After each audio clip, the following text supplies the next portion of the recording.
Ibrahim, yeah. So we have the headlines, of course, politics, human angle.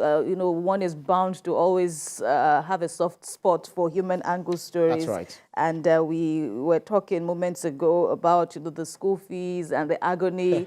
This cycle of payment of school fees, is costing many guardians, many parents and guardians. And, the reasons we've talked about them previously. Now, the hike in school fees, this is on the leadership, yes, and that's what we are seeing on our screens. You should be able to see that on your screen right now.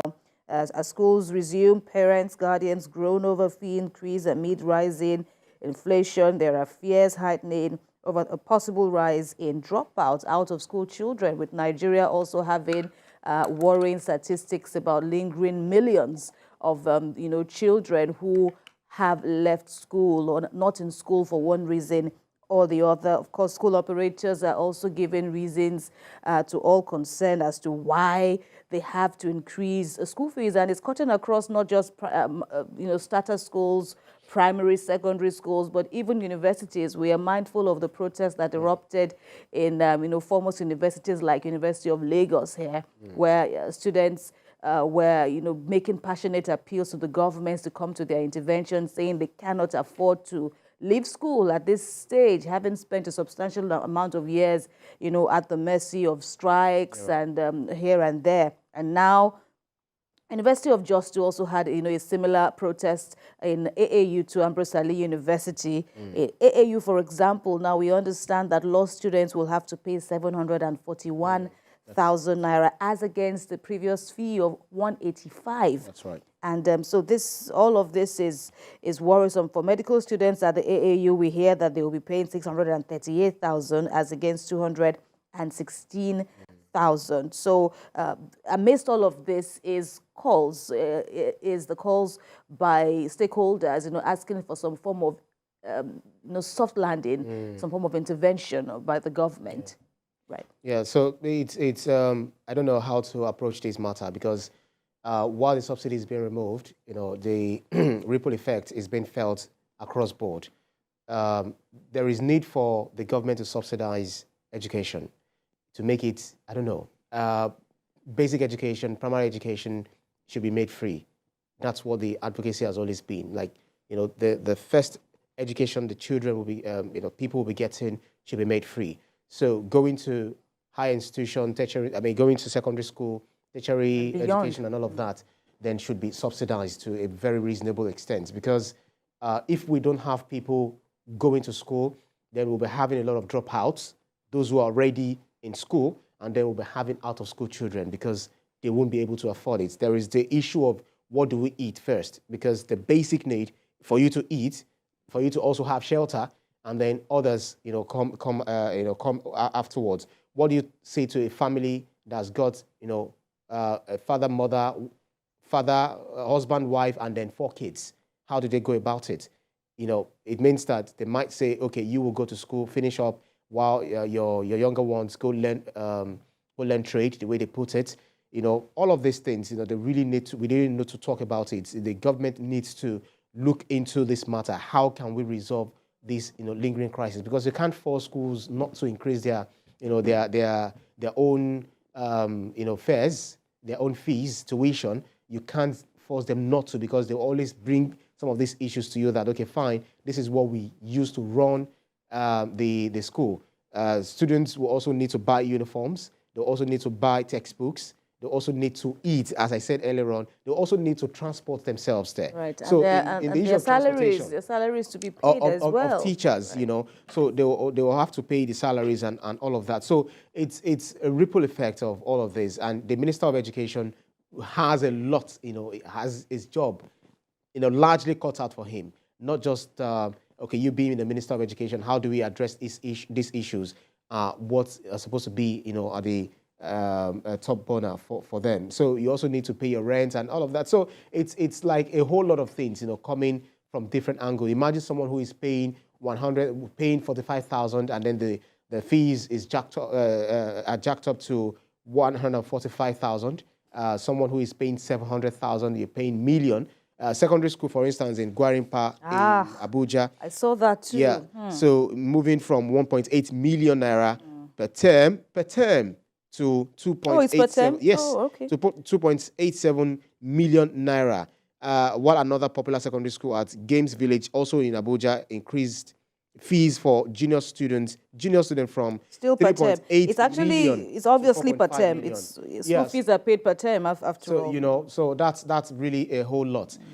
We have labor now threatening to go on strike, giving government 1 week ultimatum. We have ASUTU will come out and say, okay, this is what we need, these are our demands and all of that. So it's a barrage of so many things, coming at the government, and it's like there's too much for us to chew. We've bitten off more than we can really chew. So it's a whole lot of things. We can't keep talking about these problems. We have to talk about the solutions. What are the solutions on the ground for the government? The low-hanging fruit. How do you subsidize education? How do you make transportation easy? How do you subsidize food?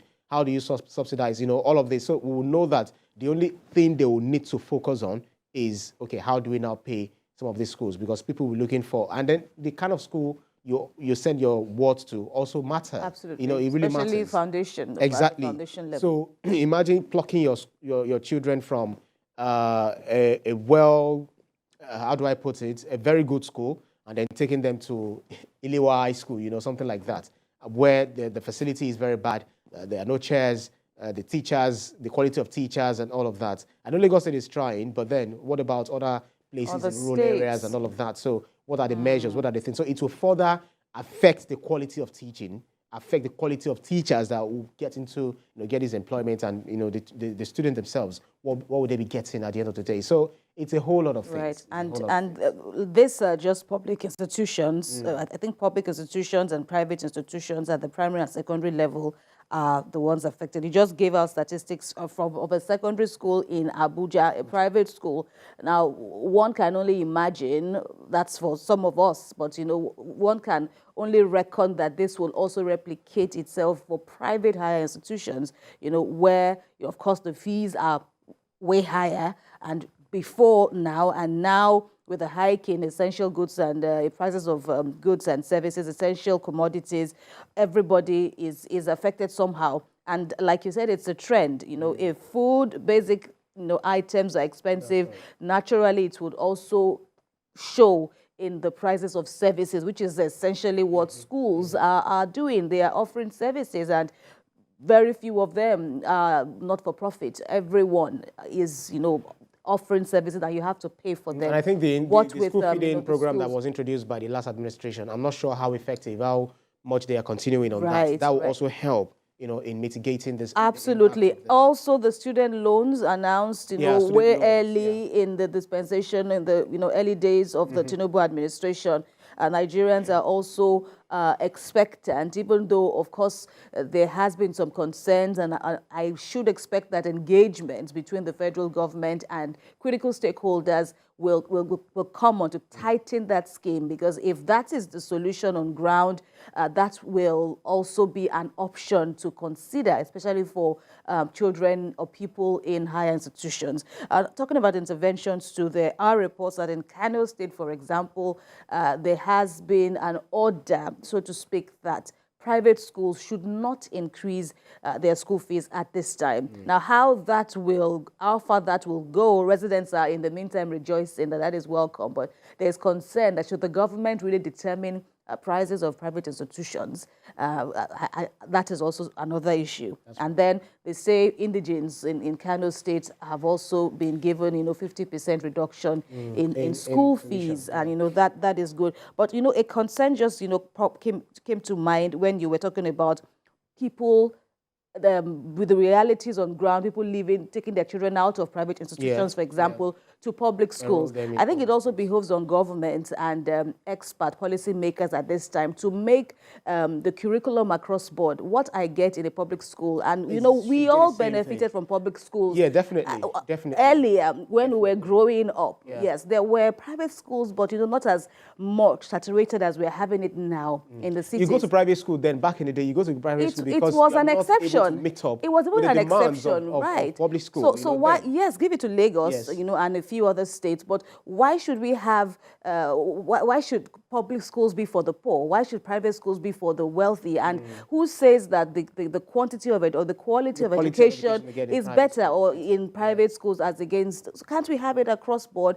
So whoever you are, wherever you fall on in the social ladder, you know that at least education, your children, your wards are getting it right. And, this is important. Education is a right. It's a right. You can argue that you can't go to court to sanction government over their not, fulfilling the mandate of the Constitution regarding the rights to education, that maybe they are not enforceable, but it is a right. And the Constitution sees it as that. So we should pay more than lip service, than what we are currently experiencing in many parts of the country the issue of education. This is important because this is our commonwealth and it can take us back or take us further in terms of development, the level of development of the country. The level of development in the country, is also dependent on how educated the larger population is. And we have, millions of people who are out of school, So I even wonder how you married men do it.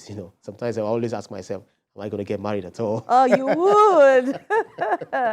You would. But somehow you would feel Definitely. it. You would feel it, Definitely. and it's a cycle. It will definitely come somehow. If it's not that your children, you will definitely be responsible to people. This is Africa. This is Nigeria. Nephews, everyone. This is Nigeria, and you know how communal we are as a people. So somehow everyone will get there. Yeah, that's right. But it brings to mind now that the reality is setting in, that people are saying, oh, now I respect my parents because, our parents had way more children than we have now. Honestly. So I respect my parents, for example, and can I just go back to those days when I had an uncle, an auntie, a mommy, a daddy to, I need some pocket money. But, now you are the one being barraged with requests. That's right. Here and there asking for, one form of assistance or the other. They will say, we see you on TV, you read news, when you see me on TV, was I counting money? I was reading issues that don't bother me. Okay, I'm going to borrow that line.